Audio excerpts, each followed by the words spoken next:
Hello नमस्कार प्रणाम। तो आप लोग को हम दिखाने वाले आज की फिल्म तो आप लोग देख चुके होंगे, लेकिन आज की 2 नहीं देखे होंगे।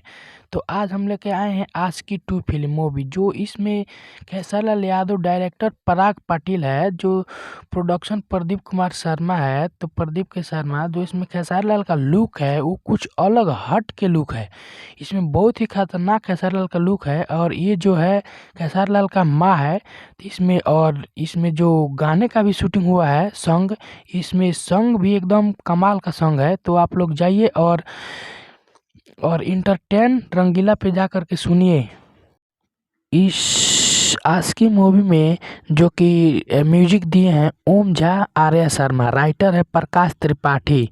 तो आप लोग इसमें हीरोइन का लुक लिए हैं अमरपाली दुबे जी, और खेसारीलाल यादव हीरो का लुक लिए हैं। तो आप लोग देखिए और मूवी को पूरा फुल देखिए और बताइए कि कैसा है ये मूवी। और मूवी बहुत ही बढ़िया तरह से शूट हुआ है। और आप लोग भी इस मूवी को देखिए। और इसमें एक गाना है जो कि अमरपाली और खेसारीलाल के एकदम हिट सॉन्ग, जो कि वायरल है सॉन्ग ये पूरा चारों तरफ सॉन्ग बज रहा है, रील्स इंस्टाग्राम पर भी बन रहा है।